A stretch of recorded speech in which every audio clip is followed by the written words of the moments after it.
السلام علیکم ورحمۃ اللہ وبرکاتہ۔ بسم اللہ الرحمن الرحیم۔ تو ہم جو میرے ایسے مسلمان ہیں، کچھ میری مانتے ہیں، کچھ اپنی چلاتے ہیں، کبھی میری مان لیتے ہیں، کبھی میری چھوڑ دیتے ہیں۔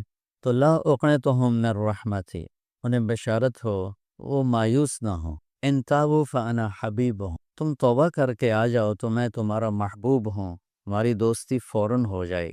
دنیا میں سب سے آسان کام اللہ سے دوستی لگا، سب سے آسان، کیونکہ انسان سے دوستی لگانے میں جذبات آڑے آتے ہیں، انانیت آڑے آتی ہے، کوئی کھٹ پٹ ہو جائے تو پھر دل صاف نہیں ہوتا ہے۔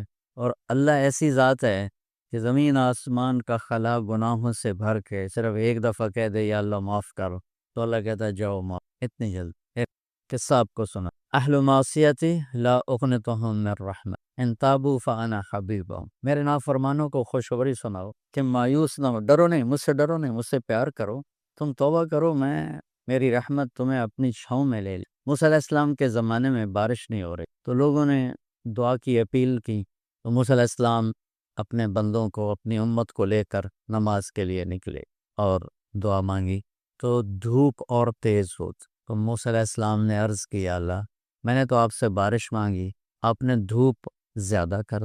تو اس پر اللہ تعالیٰ نے فرمایا، موسیٰ یہ تیرے جو ساتھی فرمانی اتنی بڑھ گئی ہے کہ جب تک وہ کھڑا ہے اس کی نحوست سے میں بارش نہیں، اس کو نکال دو میں پھر بارش۔ تو معاملہ دیکھیے کہاں تک پہنچا ہے کہ موسیٰ علیہ السلام کی دعا بھی رک گئی، اتنی برائی کا لیول اپ ہے۔ موسیٰ علیہ السلام نے اعلان کیا جو ایسا شخص ہے ہماری جان چھوڑ جائے باقیوں کو راحت ملے، تو اس نے یوں دائیں دیکھا، مولی شکیل ادھر آ جاؤ، لوگوں کو نظر نہیں آیا، یہاں آ جاؤ۔ اس نے دائیں دیکھا، اسے کوئی نظر نہیں آیا، پھر اس نے بائیں دیکھا، شاید کوئی اور بھی نکل آوے، اور تو نکلیا کوئی نہیں، ہوتا کہ لے بھی آج میں مر گیا، اب اگر میں نکلتا ہوں تو ذلیل ہوتا ہوں، اور اگر نہیں نکلتا تو یہ سارا ملک بارش سے محروم ہے۔ تو اب وہ اللہ سے بات کرنے لگا۔ تو تھوڑا سا ہم انالیسس کریں کہ یہ جو اب اللہ سے اپیل کرنے لگا ہے، اللہ کی محبت میں نہیں، اپنی عزت بچانے کے لیے، اس فرق کو آپ تھوڑا ملاحظہ فرمائیں کہ میں اللہ کی طرف متوجہ ہوتا ہوں صرف اللہ کی محبت میں، اس کے خوف میں، اس کے شوق میں، یہ تو ہو گیا اصلی ٹکسالی کام۔ میں اللہ کی طرف متوجہ ہوتا ہوں کہ میری عزت بچ جائے، میرا مال بچ جائے، میں بچ جاؤں، تو یہ دو نمبرہ کام ہے۔ اس میں براہ راست اللہ مطلوب نہیں، اس میں اپنی عزت بچانا مطلوب۔ میری بات سمجھ میں آئی؟ یہاں اسی قسم کی توبہ ہے، پچھلے 40 سال کی نافرمانی تو ہے پورے اعلیٰ درجے، حرامی پن اور نافرمانی اپر لیول ہے، اور توبہ کر رہا ہے انتہائی دو نمبری۔ جو کہا وہ سناتا ہوں، کہنے لگا الہی عصیتک 40 سنۃ فامہلت، میرے مولا 40 سال تیری نافرمانی کی، تو مجھے چھپاتا رہا، جئتک تائبا فاقبلنی، مجھے آج بھی چھپا لے، میں معافی مانگ۔ کس بات پہ کہہ رہا معافی مانگتا ہوں؟ بے عزت نہ ہو جاؤ، ذلیل نہ ہو۔ تو اس دو نمبری کام پر میرے اللہ نے کیا، تو ایک نمبر پہ کیا کرے گا؟ گھٹا اٹھی اور بارش۔ موسیٰ علیہ السلام حیران ہو کر کہنے لگے، یا اللہ آدمی تو ایک بھی نہیں نکلا تو بارش کیسے ہو گئی؟ اب آپ سنیے اللہ نے کیا کہا، سبحان اللہ نے کہا، موسیٰ جس کی وجہ سے روکی تھی اسی کی طفیل کر دی۔ اتنی جلدی بھی سٹیٹس کوئی بدلتا ہے؟ ٹھیک ہے جی معاف کر دیا، دفعہ ہو جاؤ، ہمارا یہ ہاں ٹھیک ہے میں نے معاف کر دیا، چل مجھے اب تو شکل نہ دکھا، معاف کر دیا میں نے۔ تو اللہ تعالیٰ بھی یہی کہتا ہے، چلو ٹھیک ہے معاف کر دیا ہے، دفعہ ہو جا، اور پھر کل بارش کر دوں گا۔ اللہ کیا کہہ رہا ہے، موسیٰ جس کی وجہ سے روکی تھی اسی کے طفیل کر دی۔ جسم یا اللہ اپنے نبی کے طفیل ہم پہ کرم فرما، اور اپنے نیک بندوں کی طفیل ہم پہ کرم فرما۔ تو یہ تو 40 سال کا برائی کا کھلاڑی ہے، اور اللہ کہہ رہا ہے اس کی طفیل ہو گئی۔ موسیٰ علیہ السلام کہنے کہ وہ کیسے ہو گئی؟ ایک سیکنڈ پہلے تو تیرا مجرم تھا، ابھی محرم کیسے بن گیا؟ تو اللہ نے کہا موسیٰ اس نے توبہ کر لی، ہم نے صلح کر، اتنی جلدی کوئی کرتا؟ اللہ تمہاری میری ماں ناراض ہو جائے اتنی جلدی وہ صلح کر، ابا ناراض ہو جائے اتنی جلدی صلح کر، کسی بھی رشتے کو لے لو۔ اور میرا اللہ کہہ رہا موسیٰ اس نے توبہ کر لی، ہم نے صلح۔ تو موسیٰ علیہ السلام نے پوچھا یا اللہ کون ہے؟ تو اللہ تعالیٰ نے فرمایا جب نافرمان تھا میں نے کسی کو نہیں بتایا اور اس پہ پردے ڈالے، آج جب وہ توبہ کر چکا ہے اسے رسوا کیسے کر؟ یہ تو میرا اس کا معاملہ ہے. تمہیں کہتا ہوں کسی کو رسوا نہ کرو اور خود میں اسے رسوا کروں نہیں. یہ میرا اور میرے بندے کا راز ہے. تو میں آپ کو ایک حدیث پڑھ کے سنا رہا تھا کہ اہل طاعتی اہل کرامتی اہل ذکری اہل مجالستی اہل شکری اہل زیادتی. یہ 3 قسمیں تو فرما برداروں کی جو میری اطاعت کرتے ہیں میں انہیں عزت دیتا ہوں. جو مجھے یاد رکھتے ہیں میں انہیں یاد رکھتا ہوں. جو میرے شکر گزار ہوتے ہیں میں ان کا رزق بڑھاتا. اب آ گیا میرا اور آپ کا نمبر اہل و معصیت. اور جو 2 نمبر ہی ہیں کبھی ادھر چلے کبھی ادھر چلے, کبھی ہم سے کبھی غیروں سے شناسائی ہے, جو اس طرح چلتے ہیں تو ان کو اللہ کہتا ہے لا اقنطہم من رحمتی, مایوس نہ ہوں میری رحمت سے. ان تابو فانا حبیبہم. اس پر میں نے یہ قصہ سنا. تم توبہ کر رہے ہو ہم آپ کے دوست ہیں, آپ ہمارے. اگلی بار لم یتوبوا, اچھا اگر تم توبہ نہیں کرو تو پھر کیا کروں گا؟ فانا طبیبہم, پھر میں تمہارا آپریشن کروں. ابتلیہم بالمصائب لأطہرہم من المعائب, پھر میں تمہیں چھوٹی چھوٹی تکلیفیں پہنچاؤں گا تاکہ تم توبہ کرو اور تمہارے گناہ دھل جائیں, صاف ہو جائیں. غیر مسلم کے لیے قرآن کہتا ہے ذرہم یاکلوا ویتمتعوا ویلہہم الامل فسوف یعلم. قرآن غیر مسلم کا طریقہ بتا رہا ہے کہ میں نے ان کو چھوڑ دیا ہے. ذرنی ومن خلقت وحیدا وجعلت له مالا ممدودا, میں نے ان کو چھوڑ دیا, کرنے دو جو کرتے ہیں کرنے دو. ذرنی والمکذبین اولی النعمت ومہل قلیلا فمہل الکافرین امہلہم رویدا. یہ قرآن اپنا طرز بتاتا ہے کہ جو غیر مسلم ہیں ان پر پکڑ کوئی نہیں, جاؤ جو کرنا ہے تمہارا کٹھا حساب ہو. لیکن جو میں اور آپ ہیں مسلمان کلمہ پڑھنے والے, ہمارے لیے اللہ کا قانون دوسرا ہے. وَلَنُذِيقَنَّهُم مِّنَ الْعَذَابِ الْأَدْنَىٰ دُونَ الْعَذَابِ الْأَكْبَرِ لَعَلَّهُمْ يَرْجِعُونَ. میں تمہیں چھوٹے چھوٹے عذاب دوں گا, بڑا عذاب نہیں دوں گا. بڑا عذاب جہنم ہے, فَيُعَذِّبُهُ اللَّهُ الْعَذَابَ الْأَكْبَرَ. میں تمہیں بڑا عذاب نہیں دوں گا, چھوٹا دوں گا. کیوں؟ تاکہ تم توبہ کرو. تو میرے بھائی بہنوں, اسلام چند عبادات کا مجموعہ نہیں کہ حج کر لیا پاک صاف ہو گئے جو مرضی کرو, عمرہ کر لیا پاک صاف ہو گئے جو مرضی کرو, نماز پڑھ لیا ٹھیک ہے جو مرضی کرو. عبادات کا سکیل تو بہت چھوٹا سا ہے, اور زندگی کیسے گزارنی ہے یہ بہت بڑا سبق. تو میں آپ کو پورا اسلام 2 حدیثوں سے بتا دیتا ہوں, ایک ابتدا ایک ہی سوال میرے نبی سے پوچھا گیا, یا رسول اللہ مل اسلام, اسلام کیا ہے؟ یہ مدینے کے ابتدائی سال ہیں اور جبریل انسانی شکل میں کہتے ہیں اسلام کیا ہے؟ آپ نے کلمہ شہادت کی گواہی دینا, نماز پڑھنا, زکوٰۃ دینا, روزہ رکھنا اور حج کرنا. ٹھیک ہو؟ یہی سوال بعین ہی آخری حج پر جب اسلام مکمل ہو چکا, عمرو بن ابسہ پوچھتے ہیں یا رسول اللہ اسلام کیا ہے؟ تو پہلا جواب دوبارہ دہراتا ہوں, کلمہ شہادت, کلمہ توحید کی گواہی دینا, نماز پڑھنا, زکوٰۃ دینا, روزہ رکھنا, حج کرنا. ایک ہی سوال ہے, وہی سوال ہے, سوال کرنے والا ایک اور آدمی ہے اور ٹائم آگے جا چکا ہے. اب جواب کیا آیا؟ اب جواب آیا اطعام الطعام وطیب آپ نے فرمایا اسلام ہے میٹھا بول بولنا اور کھانا کھلانا. میٹھا بول, میٹھا بول. میں اللہ کی قسم اٹھاتا ہوں جو سن رہا, ساری دنیا کے شہد میں اتنی مٹھاس نہیں جتنی زبان کے میٹھے بول میں مٹھاس ہے. اور میں اللہ کی قسم اٹھاتا ہوں 7 سمندر کے پانی میں اتنی کڑواہٹ نہیں جتنی ایک زبان کے کڑوے بول میں کڑواہٹ. ایک بول دلوں کو زندہ کر دیتا ہے اور ایک بول دلوں کو ویران کر دیتا. ایک بول گھروں کو آباد کر دیتا اور ایک بول گھروں کے ٹکڑے ٹکڑے کر دیتا. تو آپ نے کہا اسلام کیا ہے؟ میٹھا بول بول کھانا. اچھا کھانا کھلانا تو چلو غریب آدمی کہاں سے کھلائے گا, میٹھے بول میں تو پیسے نہیں لگتے.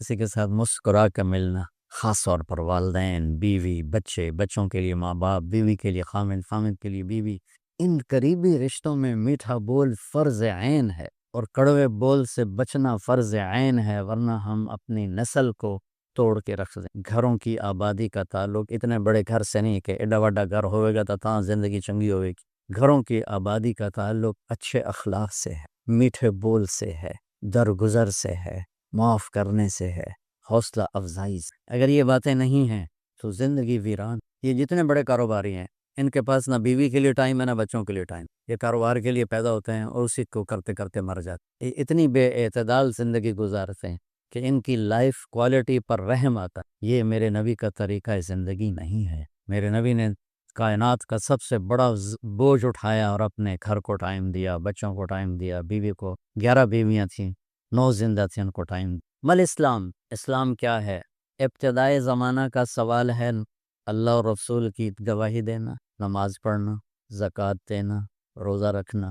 اللہ کا فضل ہے اس اسلام پر ایک بہت بڑا طبقہ چل رہا ہے۔ اب آیا پیک والا اسلام، پہلی جماعت سے چلتے چلتے ایم اے پر پہنچ گئے، پی ایچ ڈی پر پہنچ گئے۔ یا رسول اللہ مل اسلام؟ تو آپ نے فرمایا میٹھا بول بولنا اور کھانا کھلانے سے مراد صرف کھانا کھلانے، سخاوت، لوگوں کی ضرورتیں پوری کرنا، خدمت کرنا، ان کے کام آنا۔ ایک فقیر آیا، یا رسول اللہ ضرورت مند ہو؟ آپ نے کہا میرے پاس تو کچھ اس وقت تو وہ کہنے لگا میں دکاندار سے لے لیتا ہوں، آپ ادا کر دینا بعد میں۔ آپ نے کہا ٹھیک ہے۔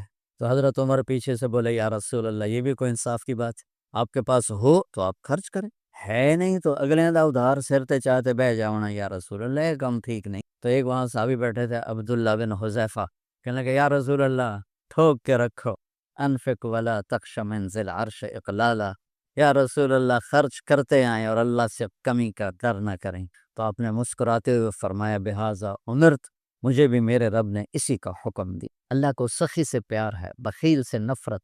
تو جب اللہ ناراض ہوتا ہے تو پیسہ بخیلوں کو دے دیتا ہے اور حکومت نکموں کو دے دیتا اور بارشیں بے وقت کر دیتا۔ موسیٰ علیہ السلام نے پوچھا یا اللہ ہمیں کیسے پتہ چلے گا کہ تو ناراض ہے؟ کوئی کمیونیکیشن تو ہے نہیں، تو کیسے پتہ چلے گا تو ناراض ہے؟ تو اللہ نے کہا امطر علیہم ابان حصادہم وامنعہ ابان زرعہم۔ موسیٰ پہلی نشانی میری ناراضگی کی، بارشیں بے وقت ہوں، موقع پہ نہیں کروں گا، بے موقع کروں۔ اجعل الملک فی صفحاء، حکومت بے وقوف لوگوں کو دوں گا، والمال فی بخلاء، اور پیسہ بخیلوں کو دوں۔ ایک بخیل کا بھی دادا ہوتا ہے، اس کو کہتے ہیں عربی میں شحیح۔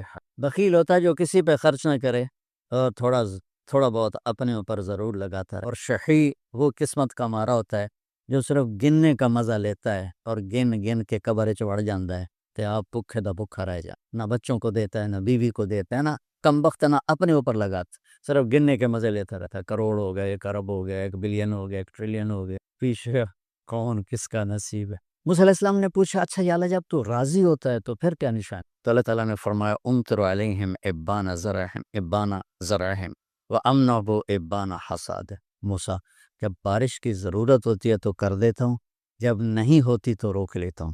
وَأَجْعَلُ الْمُلْكَ فِي خُلَمَائِهِ، اور حکومت سمجھدار لوگوں کو دیتا ہوں۔ وَالْمَالَ فِي سُمَحَائِهِمْ، اور پیسہ سخیوں کو دیتا ہوں جو لوگوں پہ خرچ کر، لوگوں کی ضرورتوں کو خیال کر، اپنے سامنے کھانے رکھنے سے پہلے ان گھروں کو بھی سوچتے ہیں جہاں چولہا نہیں جل رہا، اپنی بیٹی کے ہاتھ پیلے کرنے سے پہلے ان بیٹیوں کو سوچتے ہیں جن کے بالوں میں چاندی آ گئی اور ان کے ماں باپ ان کو رخصت کرنے کے لیے کچھ نہیں ہاتھ میں۔ امام زین العابدین کا انتقال ہوا تو ان کو غسل دینے لگے تو ان کی کمر پہ نشان تھے بوریاں اٹھانے، بوریاں۔ تو وہ غسل دینے والے بڑے حیران ہوئے کہ حضرت امام زین العابدین تو شاہی زندگی گزار، اللہ نے بہت رزق دی۔ تو ان کے انتقال کے بعد پتہ چلا کہ 100 گھروں کا خرچہ اٹھایا ہوا تھا اور بوریاں بھر بھر کے خود اپنی کمر پہ اٹھا کے مدینے میں ان کے گھروں میں پھینک کے آ جاتے تھے۔ موت کے بعد لوگوں کو پتہ چلا کہ ہم پہ خرچ کرنے والا کون تھا، زندگی میں کسی کو پتہ ہی نہیں چلا کہ ہمارے خرچے کون اٹھا رہا۔ تو بھائیو بہنوں، اسلام کیا ہے؟ اسلام کی انتہا کیا ہے؟ میٹھا بول بولنا، کھانا کھانا، یعنی سخاوت، سخی ہونا۔ اللہ کو سخی سے پیار ہے، چاہے نافرمان کو، بخیل سے نفرت ہے، چاہے تہجد گزار۔ السلام علیکم ورحمۃ اللہ وبرکاتہ۔ الحمد للہ رب العالمین، والصلاة والسلام علی رسولہ الکریم وعلی آلہ وصحبہ اجمعین، اما بعد۔ ذو الحج کا مہینہ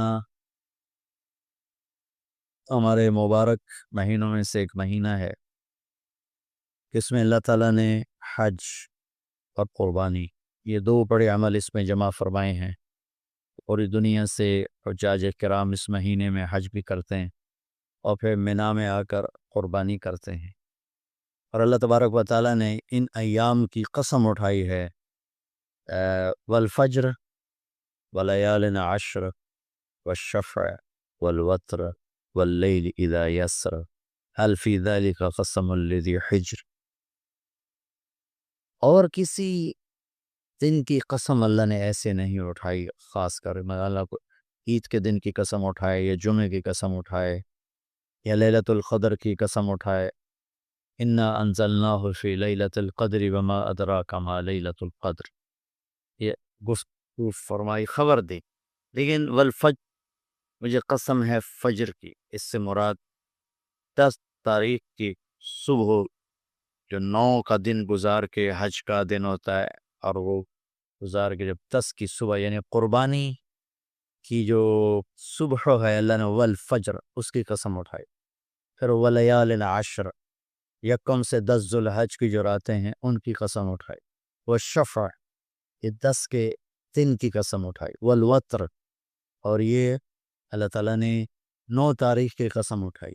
واللیل اذا یسر، اور یہ 9 اور 10 کی درمیانی رات کی اللہ تعالیٰ نے قسم اٹھائی. یہ کسی بھی ٹائم کی، دن کی، مہینے کی، سال کی، اس طرح اللہ تعالیٰ نے خوبصورت انداز میں قسم نہیں اٹھائی جیسی اللہ تبارک و تعالیٰ نے یہ ان 10 دن راتیں، 9 کا دن، 10 کا دن، 10 کی رات، 10 کی صبح ہو.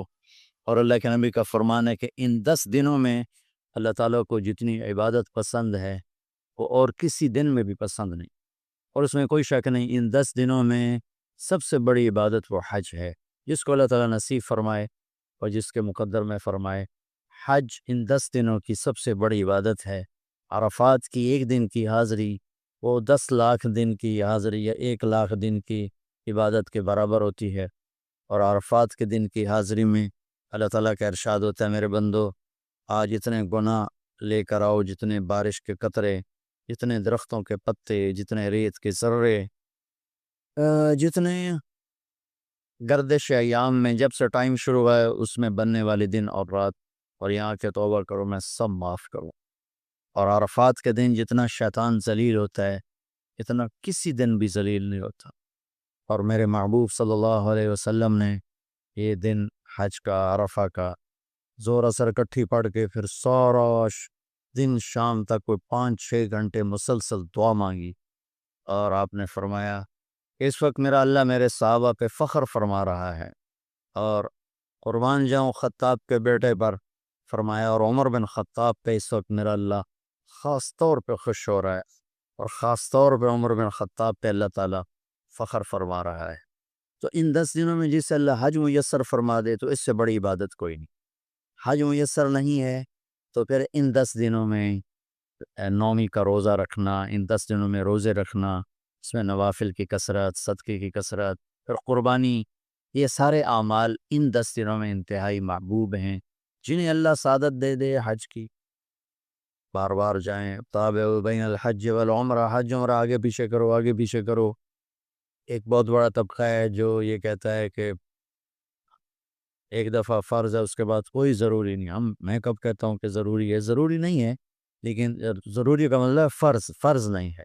لیکن اللہ اس کے رسول کو پسند ہے کہ اس کے گھر بار بار آیا جائے، بار بار حاضری دی جائے. اللہ کے نبی کو تو آخر عمر میں جا کے موقع ملا، اس کے بعد آپ دنیا سے تشریف لے گئے. اگر آپ اس کے بعد زندہ رہتے تو یقیناً آپ ضرور حج کرتے، چونکہ آپ نے جتنے سال مکہ میں گزارے آپ نے ہر سال حج کی. نبوت کے اعلان سے پہلے بھی اور نبوت کے اعلان کے بعد بھی آپ نے مسلسل حج کی. اور 4 عمرے آپ نے فرمائے زندگی میں، عمر میں 4 عمر. ایک عمرہ مدینہ سے خاص طور پر تشریف لائے جس کو ہم صلح حدیبیہ کہتے ہیں، وہ ہو نہیں سکا لیکن آپ نے وہیں عمرے کا کام پورا کیا، سر مڑائے، احرام کھولے. پھر اگلے سال آپ اس کی قضاء کے لیے تشریف لائے. پھر ایک عمرہ آپ نے فتح مکہ کے بعد جعرانہ سے احرام باندھ کے تشریف لائے اور عمرہ کیا. اور ایک عمرہ آپ نے اپنے حج کے ساتھ کیا. صدیقی دور میں پہلا سال جنگوں میں گزر گیا، دوسرے سال صدیق اکبر اپنے پورے ساتھیوں کے ساتھ حج کے تشریف لائے. فاروقی دور میں عمر بن خطاب رضی اللہ تعالیٰ 10 سال حکومت کی، 10 سال حج کیا، ہر سال حج پہ تشریف لائے. عثمان رضی اللہ تعالیٰ عنہ نے اپنی خلافت کے دور میں جب تک امن رہا ہر سال حج کرتے رہے. جب فساد شروع ہوا تو آپ رکے، اس میں شہید ہو گئے. علی رضی اللہ تعالیٰ عنہ کو موقع نہیں ملا، جنگوں میں زندگی گزر گئی اور اسی میں آپ اللہ پاک کی بارگاہ میں پہنچ گئے. تو لیکن باقی 3 ساتھیوں کی خلافت کے دور میں آپ نے بکثرت حج اور عمرے کیے. تو دین کے کسی عمل کو یوں کہہ کر ہلکا نہیں بنانا چاہیے کہ اس کی کیا ضرورت ہے، اتنا پیسہ خرچ کرتے ہیں، اس کی کیا ضرورت ہے، کسی غریب کو دے دیا جائے. یہ اس طرح تخول نہیں کرنا چاہیے کہ اللہ کے گھر کی حاضری کو اتنا ہلکا نہیں سمجھنا چاہیے. میرا اللہ بلائے تو بار بار جانا چاہیے، اور جس کو اللہ توفیق دے عمرے پہ جائے، حج پہ جائے. ہاں، غریبوں پر بھی خرچ کرے، اپنے رشتہ داروں پر خرچ کرے، ضرورت مندوں پر خرچ کرے، لیکن اللہ کے فضل سے امید ہے جو اس طرح اللہ کے گھر جانے پر خرچ کرتے ہیں تو اپنے اللہ کے فضل سے غریبوں پر بھی خرچ کرتے ہیں. اس کو آپس میں یوں اس کا مقابلہ نہیں کرنا چاہیے، چیز اللہ کو پسند نہیں ہے. شہنشاہ کے، دنیا کے سب سے بڑے بادشاہ کے دربار میں حاضری کو ہم اتنا ہلکا نہ سمجھیں، بہت بڑی سعادت ہے. حضرت امام حسن کی سنا دیتا ہوں. امام حسن رضی اللہ تعالی عنہ نے 30 حج پیدل کیے، مدینہ سے پیدل تشریف لاتے تھے اور حج فرماتے تھے. 20 حج. یہ تو اہل بیت کے جگر گوشہ رسول ہیں اور جگر اہل بیت ہیں. تو 20 حج فرمایا آپ نے، پیدل فرمائے، مدینہ سے تشریف لائے مکہ پیدل. ایسی امام حسین رضی اللہ عنہ نے بھی کئی حج پیدل مجھے ان کا عدد یاد نہیں، امام حسن کا مجھے یاد ہے. 20 حج پیدل کر اللہ کے نیک بندوں نے برس ہا برس اللہ کی بارگاہ میں پیدل حاضریاں دی ہیں. تو ان 10 دنوں میں عبادت کا ذوق بڑھنا چاہیے، نوافل بڑھائے جائیں، ذکر بڑھائے جائے، تلاوت بڑھائی جائے. ہمت ہو تو روزے رکھے جائیں، خاص طور پہ 9 تاریخ کا روزہ پچھلے سال کے سارے گناہ معاف ہو جاتے ہیں، یہ ایک دن کا جو روزہ ہے. پھر اس کا دوسرا جو بڑا عمل ہے وہ قربانی ہے، اور یہ قربانی آدم علیہ السلام سے چلی آ رہی. وَاتْلُ عَلَيْهِمْ نَبَأَ ابْنَيْ آدَمَ بِالْحَقِّ إِذْ قَرَّبَا قُرْبَانًا فَتُقُبِّلَ مِنْ أَحَدِهِمَا وَلَمْ يُتَقَبَّلْ مِنَ الْآخَرِ. اس قربانی کی بنیاد تو آدم علیہ السلام سے پڑی ہے، لیکن ہمیں جو حکم ملا وہ سنت ابیکم ابراہیم، وہ ابراہیم علیہ السلام کی سنت ہے قربانی. یہ بہت خوبصورت قصہ ہے اور بہت عجیب و غریب قصہ ہے کہ اللہ پر سب کچھ لگا دینا. ایک شخص کو اولاد کے لیے دعا مانگتے مانگتے مانگتے کچھ 60 برس گزر گئے، 65 برس گزر گئے. رب ہب لی من الصالحین، یا اللہ مجھے نیک اولاد دے دے، نیک اولاد دے دے. نیک اولاد میں 84 سال کی عمر، اللہ نے 84 سال کی عمر میں بیٹا دیا. بڑھاپے کی اولاد تو دل پکڑ لیتی. اور ابھی چند دن نہیں گزرے تھے کہ اللہ نے کہا جاؤ اسے چھوڑ کے آؤ. یہ کہاں چھوڑ کے آؤں؟ جبریل آئے گا تمہیں راستہ بتائے گا. تو جبریل انسانی شکل میں آئے، تو براق کی طرح نہیں یہ سفر ہوا کہ ایک دم میں پہنچا دیا، بلکہ جبریل انسانی شکل میں آئے، اونٹنی پر سوار ہو کر. ابراہیم علیہ السلام دوسری اونٹنی پر، بچہ بچی، بچہ اور بیگم، اور ان کو فلسطین سے چلایا. اور چلاتے چلاتے چلاتے چلاتے کہ مکے کے کالے پہاڑ آ گئے جہاں کچھ بھی نہیں ہے، نہ پانی نہ سایہ. یہاں چھوڑ، بیت اللہ ٹیلا تھا اس وقت، یہاں چھوڑ. تو ابراہیم علیہ السلام جو آگ میں ڈلتے ہوئے نہیں گھبرائے، یہ بات سنے کہ گھبرا کر کہنے لگے یہاں کیسے چھوڑ دوں، یہاں تو کچھ بھی نہیں ہے. تو جبریل نے کہا جی آپ کے اللہ کی منشا ہے کہ اس بچے کو یہیں چھوڑ دیا جائے. تو نے وہیں چھوڑا اور واپس چل دیا. حضرت حاجرہ حیران پریشان ہو گئی، کہاں چھوڑ کے جا رہے ہو، کیوں چھوڑ کے جا رہے ہو؟ جواب نہیں دے رہے. 3 میل ان کے ساتھ چلتے نہیں، وہ جواب ہی نہیں دے رہے. 3 میل کے بعد ان کو یاد آئی یہ تو اللہ کے نبی ہیں. اللہ امر ابراہیم کا یہ اللہ کا حکم ہے. کہاں اللہ کا حکم؟ اذن لن یضیعنا اللہ، جاؤ پھر اللہ مجھے ضائع نہیں کرے. اس طرح بنیاد رکھی، بچے کو ایسے جنگل میں چھوڑا. جب وہ بڑے ہو گئے تب حکم ہے جاؤ ذبح کرو. تو اب آپ کی عمر ہو چکی ہے کوئی 92 سال یا 94 سال، 90 پلس ہے، 100%. فلسطین سے چلے مکہ جا رہے ہیں، کیا کرنے جا رہے ہیں؟ بچہ ذبح کرنے جا رہے ہیں. کوئی مرغی اور بکرا ذبح کرنے نہیں جا رہے. پھر ان کو تیار کرا کے مینا کی وادی میں لا کر کہ بیٹا اللہ کا حکم ہے تمہیں ذبح کر. تو بیٹے نے کہا یا ابت افعل، تو آپ کر دیں جو کرنا ہے. ابراہیم علیہ السلام کہنے لگے تو یہ خبر ابھی ہے میں کیا کہہ رہا ہوں؟ کہ جی مجھے پتہ ہے. آپ کہہ رہے ہیں مجھے ذبح ہونا ہے تو آپ کے بدلے میں مجھے اللہ ملے گا، وہ آپ سے بہتر ہے، اور دنیا کے بدلے میں جنت ملے گی، وہ دنیا سے بہتر ہے۔ پھر معصوم بچے نے کہا ابا میرے ہاتھ باندھنا، وہ مجھے الٹا لٹانا، اور پھر فرمایا کہ مجھے ہاں اپنا کرتا اتارا اور کہا کہ یہ میری اماں کو دے دینا، میری نشانی رہے گا، اور آپ اپنے کرتے میں مجھے کفن دے کے ادھر دفن کر دینا۔ تو ان کے ہاتھ باندھے، پاؤں باندھے، الٹا لٹایا، اپنا گھٹنا رکھا ان کی کمر پر، ان کے سر کے بال اٹھائے اور تھوڑا سا اوپر کر کے نیچے چھری چلانے کے لیے، ایک ہاتھ میں بال تھے ایک ہاتھ میں چھری تھی، اور یوں آسمان کو دیکھا کہ اللہ تو مجھ سے ناراض ہو گیا ہے کہ اسماعیل کی محبت نے میرے دل میں جگہ پکڑ لی ہے۔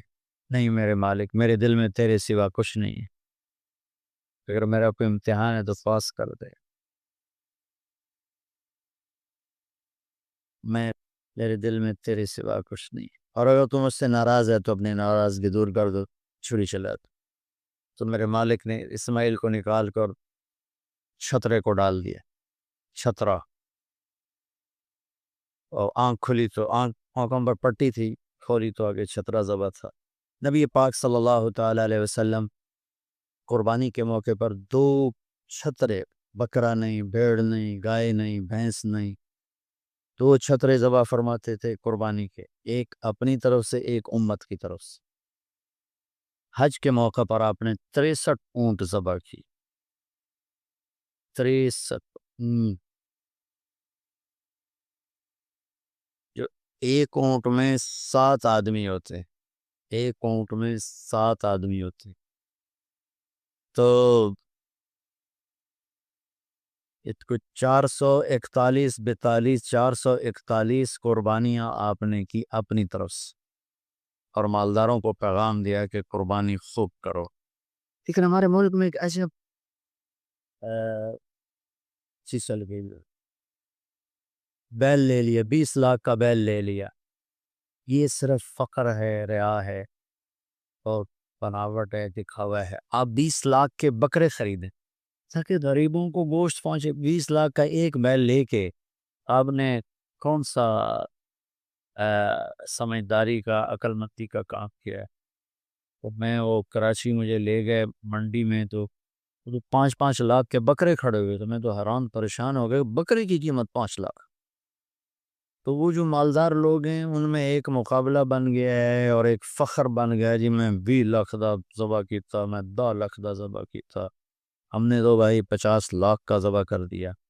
میں آپ سب بھائیوں کی منت کرتا ہوں، اللہ نے آپ کو رزق دیا ہے تو آپ بیوقوف نہ بنیں، آپ اس کو صحیح خرچ کریں۔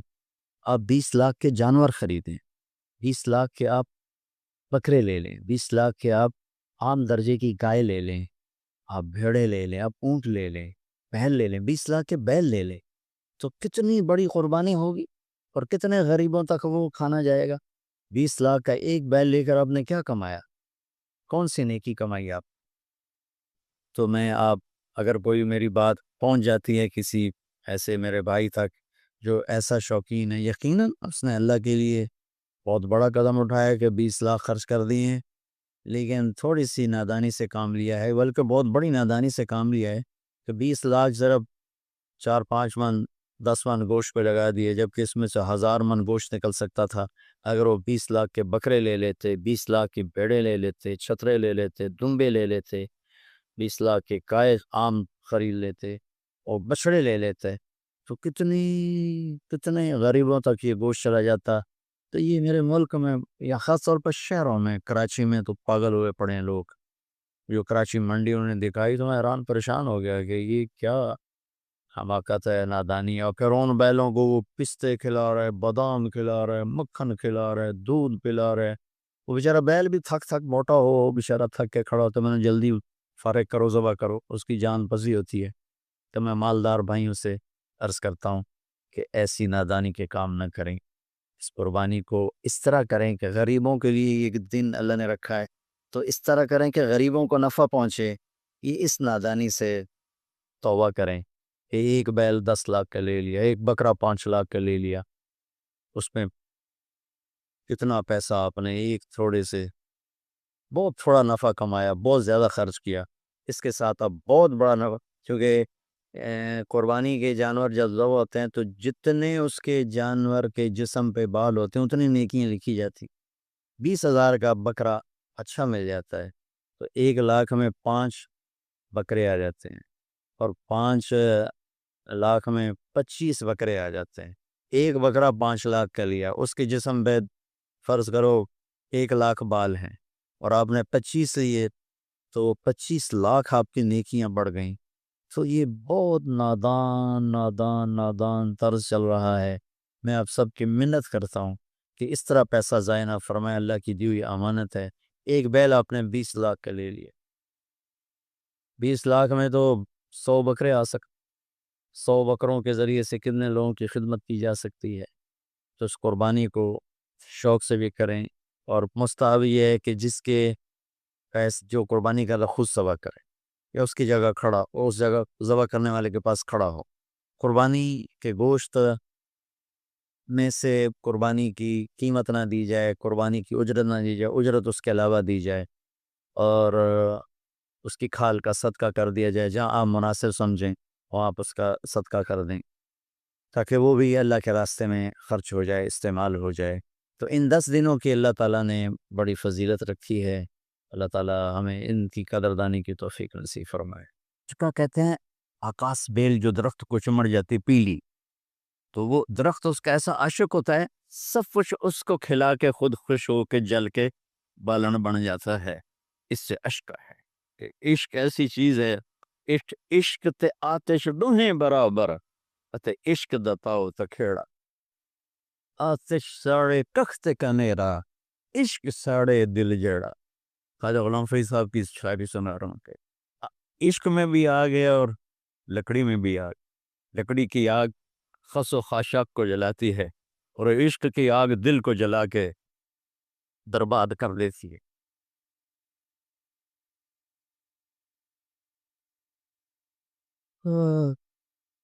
یہ دنیا میرے بھائی بہنوں امتحان کی جگہ ہے. ہم اسے جنت بنانا چاہتے ہیں، ہم یہاں اپنی مرضیاں پوری کرنا چاہتے ہیں.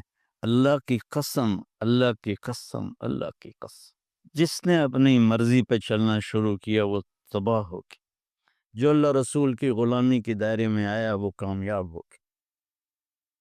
دیکھا تو پانی ابل رہا ہے، ابل رہا ہے، ابل رہا ہے، فوارے مار رہا ہے. تو اس وقت عبرانی لینگویج تھی تو ان کا زمزم زمزم، ٹھہر جا ٹھہر جا ٹھہر جا.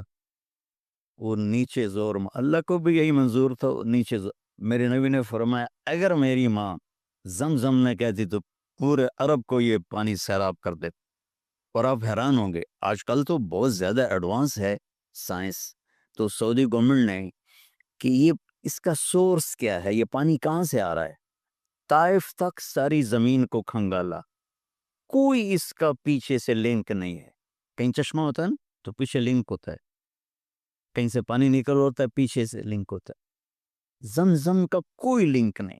جو ہی موٹر چلاتے ہیں تو 8-9 جھرنے ہیں سوراخ، وہاں سے پانی ابل ابل کے آنا شروع ہو جاتا. اور جو ہی موٹر بند کرتے ہیں تو جھرنوں کا پانی بند ہو جاتا. اس میں نہ مچھر ہے، نہ اس میں کوئی کیڑا ہے، نہ کوئی مکوڑا ہے، پاک صاف پانی. زمزم زمزم. جتنا اونچا بنانا ہو بلڈنگ اتنی گہری بنیاد. اس ماں بیٹے سے محمد مصطفیٰ نے آنا ہے تو پھر بنیاد تو گہری ہوگی نا، ایسے تو نہیں ہے نا. تو چونکہ محمد مصطفیٰ صلی اللہ علیہ وسلم کو اس بچے اور اس ماں سے اللہ نے وجود دینا، پیچھے ابراہیم والد ہے دینا. ابراہیم علیہ السلام کی نسل میں 4,000 انبیاء آئے، بنو اسرائیل میں 4,000، اور حضرت اسماعیل علیہ السلام کا ایک ہی جو 1.25 لاکھ پہ بھاری نہیں ہے بلکہ کل کائنات پہ بھاری ہے اللہ کے بعد. تو اس لیے پسائی ہوئی یہ جو بناتے ہیں اپنی باڈیز، اپنی کتنی پسائی کرتے ہیں، وزن اٹھا دوڑو، وہ کیا کیا اپنے آپ کو مشقت میں ڈالتے ہیں، تب جا کے وزن وہ نکھر کے آتے ہیں. یہاں کوئی آبادی نہیں تھی، یمن سے لوگ جاتے تھے شام تجارت کے لیے. تو قبیلہ جرہم کا گزر تھا، پانی نہیں تھا، تو وہ پانی کی تلاش میں تھے. انہوں نے پرندے دیکھے وہ کہنے کہ پرندے تو پانی پر آتے ہیں. انہوں نے 2 آدمی بھیجے. آگے دیکھا ایک خاتون ایک بچہ اور کنواں تو نہیں تھا, پانی چشم. تو وہ سارے آئے اور کہا کہ بہن ہم یہاں ٹھہر جائیں. کہا ٹھہرو لیکن پانی میرا. انہوں نے کہا ٹھیک ہے پانی آپ کا ہے. تو 1 سال کے بعد اجازت ملی, جاؤ مل کے آؤ. جس گھاٹی سے ابراہیم کو جدا کیا تھا اس پر کتنی دفعہ حضرت حاجرہ کی نظر پڑتی ہو. اگر آپ اس کو فیل کریں تو یہ قصہ بیان ہی نہیں ہو سکتا, بس رونا ہی پڑے گا. اور خاص طور پر آج کے دور میں جب کوئی اللہ کو کی ماننے کے لیے تیار ہی نہیں ہے, کوئی جہنم سے ڈرنے کے لیے تیار نہیں, کوئی جنت کی طلبگار نہیں. 1 سال کے بعد اونٹنی کا سر نظر آیا تو دل اچھل کے آسمان کو جا لگا کہ میری آنکھوں کی ٹھنڈک آ گئی, میرے سر کا سایہ آ گیا, میرے بیٹے کی چھاؤں آیا. وہ اونٹنی بٹھائی, کہاں تشریف لائی. کہنے گے اترنے کا حکم نہیں ہے, صرف ملکہ نہ آتے صبر آیا ہوا تھا, صبر توڑ کے پھر جا رہے ہیں. اف نہیں کی آہ نہ کر لبوں کو سی, زخم پہ زخم کھا کے جی, اپنے جگر کا لہو پی آہ نہ کر لبوں کو سی. عشق ہے دل لگی نہیں, سینے پہ تیر کھائے جا, آگے قدم بڑھائے جا, یعنی زبان حال سے کہہ دے اس کے ہاں صفائے جا. کوئی شکوہ گلا نہیں ہے, یہ کیا ملنا ہے, نہ آتے وہیں بیٹھے رہتے. کہ نہیں اچھا بچہ گود میں دے دوں, سینے سے لگا پیار کی بہتے آنسو بچے کے رخسار پہ گرے. بچوں کو پتہ نہیں کون ہے. کہنے لگی اجازت ہے آپ کا سر دھو دوں, منہ دھو دوں, پاؤں دھو دوں, ہاتھ دھو دوں, یہ پانی پاک ملا ہے. ٹھیک واپس. فلما بلغ معه السعي, جب بچہ بھاگنے دوڑنے لگا, دل میں اتر گیا, نظروں کو بھا گیا, تو خواب آنے شروع ہوئے. قیمتی چیز قربان کرو, جانے کتنی بکریاں قربان کر دیں. پھر خواب آیا قیمتی چیز قربان کرو, پھر گائے قربان کر دیں, عدد مجھے یاد نہیں ہے. پھر خواب آیا قیمتی چیز قربان کرو, اونٹ قربان کر دیے. پھر خواب آیا قیمتی چیز قربان کرو, تو پھر خیال آیا کہ یہ اسماعیل کی طرف اشارہ ہے. 1500 کلومیٹر ہے, 1 مہینے کا اونٹ کا سفر ہے. چھری لے کر ایک باپ بچے کو ذبح کرنے جا رہا ہے. اس مہینے کے ہر منٹ میں, ہر سیکنڈ میں اس کے دل پہ کیا گزر رہی ہوگی, کس لیے جا رہا. ساری دنیا پھرتے ہیں, جب گھر واپس آنے کا ہوتا ہے تو خوش ہو رہے ہوتے ہیں کہ پاکستان جا رہا ہے, پاکستان جا. کتنی دفعہ اللہ نے دنیا پھرائی. یہ اور اس باپ کی عمر 92 سال ہو چکی. 92 سال مولانا صاحب. اور اس کی اونٹنی کے قدم کے ساتھ نہیں, ہر سیکنڈ کے ہر کروڑویں حصے میں ابراہیم کا دل پھٹتا ہوگا کہ اس معصوم بچے کو ذبح کیسے کرو. اللہ کی مان کے دکھا تھی. اللہ نے تو ہمیں دین ہی آسان دیا ہے, ہم سے تو نہیں بچوں کی قربانی مت. ابو بکر صدیق رضی اللہ تعالیٰ عنہ نے فرمایا تھا, یا رسول اللہ, ایک آیت ہے جس کا مفہوم یہی ہے, اگر اللہ ہمیں کہتا نا بچے قربان کرو, ہم بھی چھریاں چلا دیتے.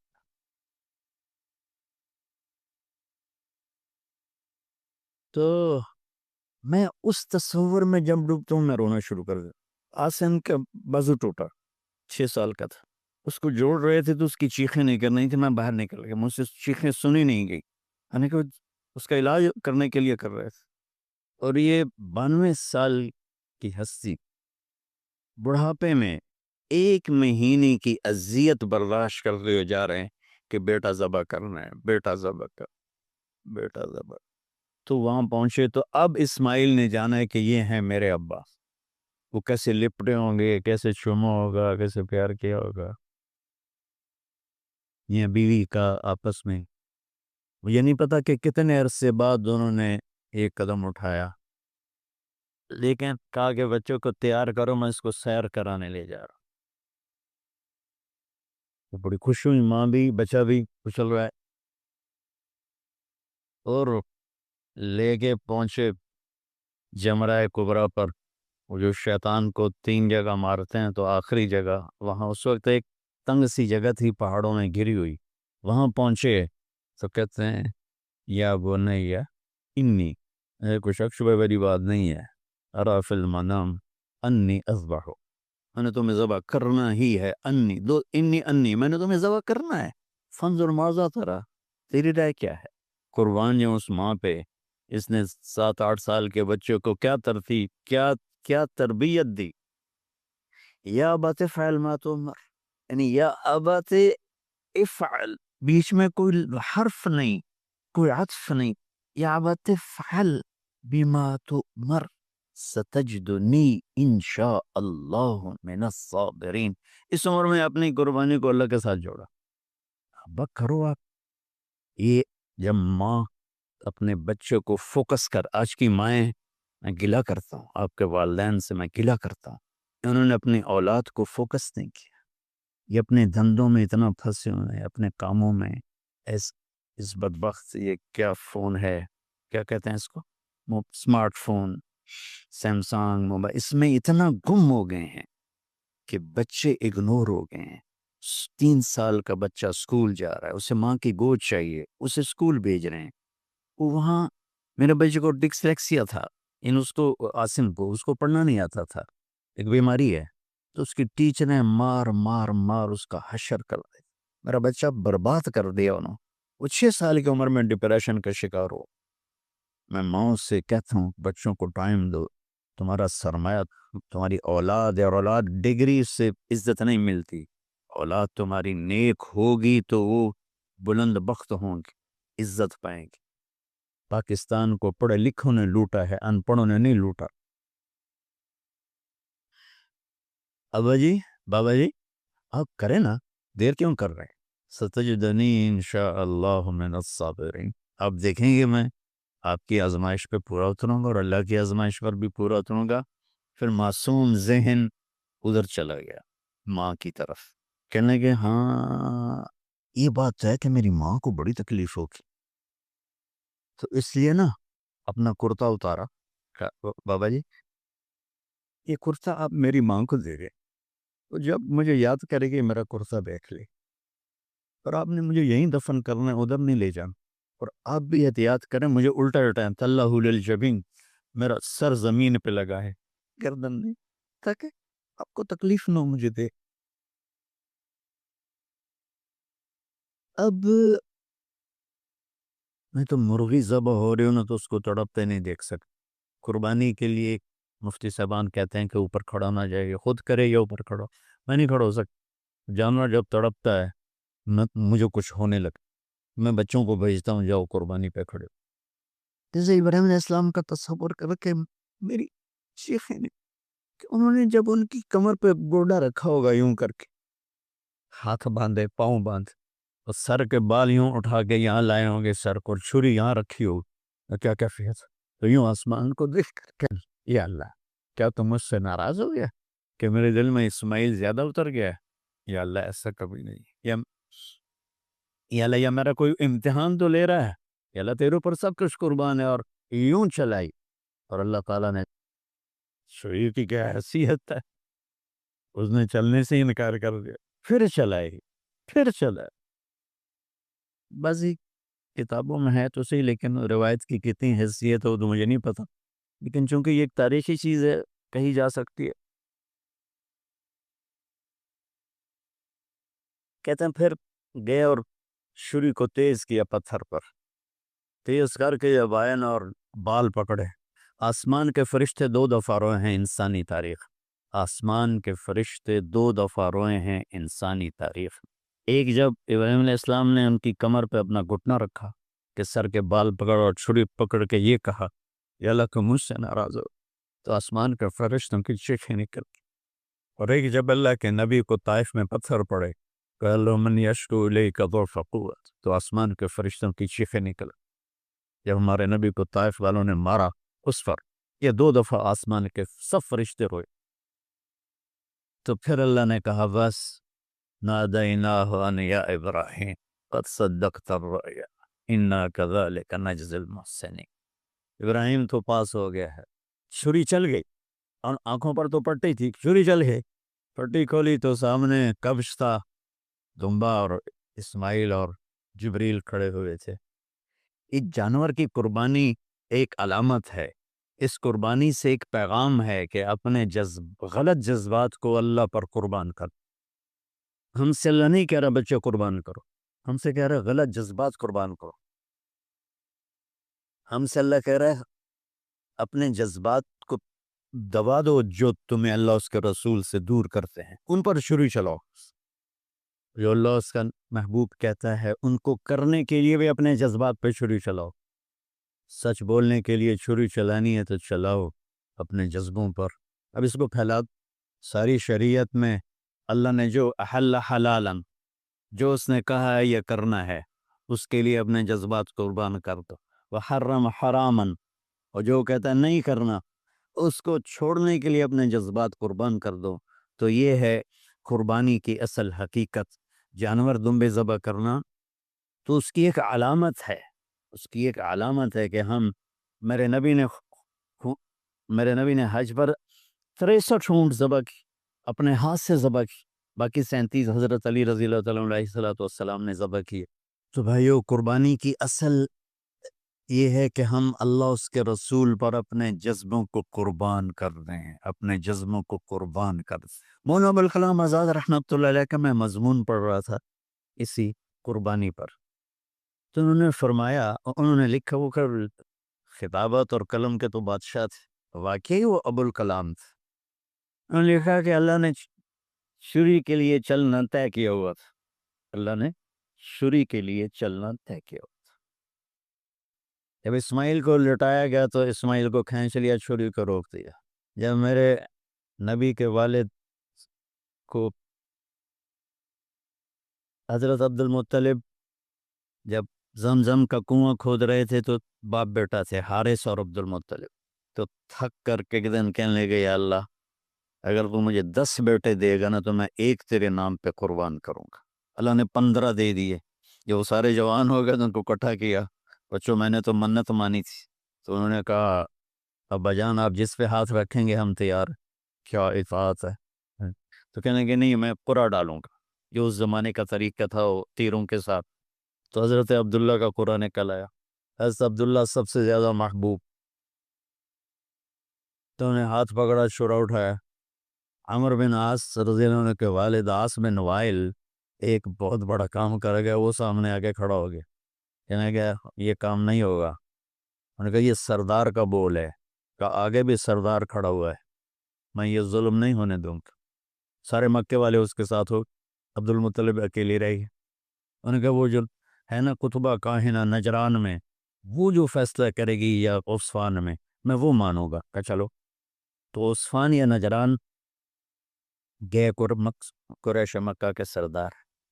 تو اس کاہنہ عورت جیسے آج اس زمانے کی جج ہوتی تھی، مرد بھی عورت میں.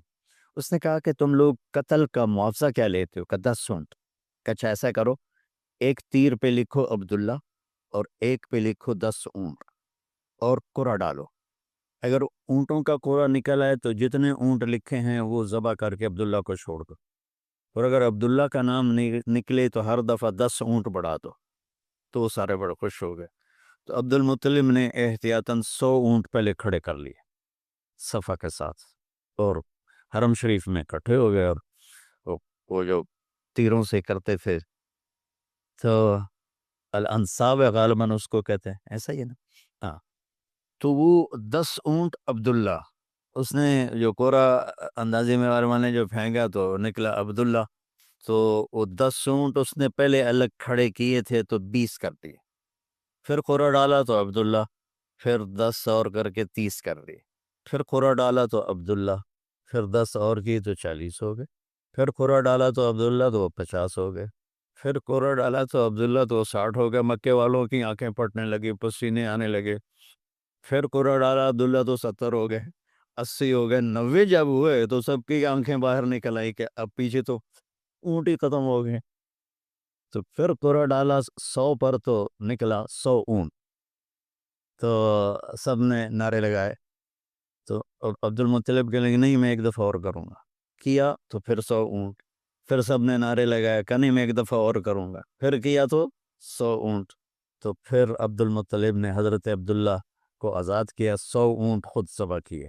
تو ابوالکلام آزاد رحمۃ اللہ علیہ فرماتے ہیں دوسری دفعہ وہ چھری چلنے لگی حضرت عبداللہ پر۔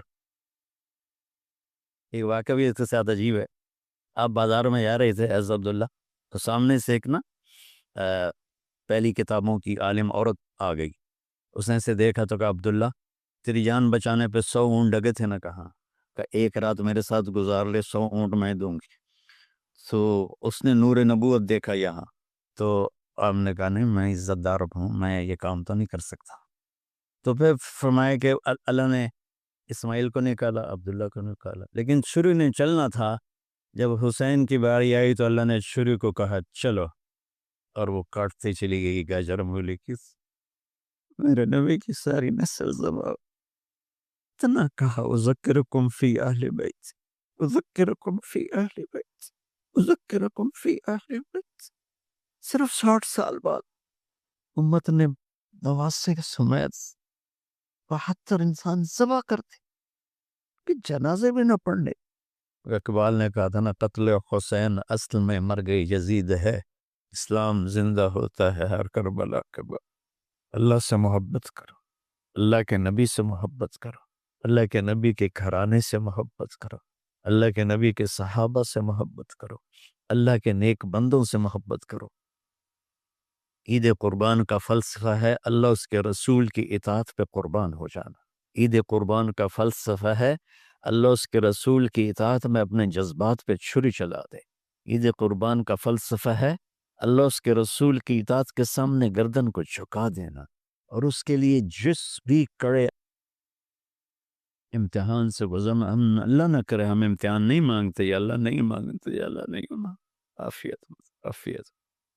تو میرے بھائی بہنوں، ہم اللہ کی بارگاہ میں ہم اللہ کی بارگاہ میں اس کے رسول کی بارگاہ میں تاکہ ہمارا یہ جان بنے وہ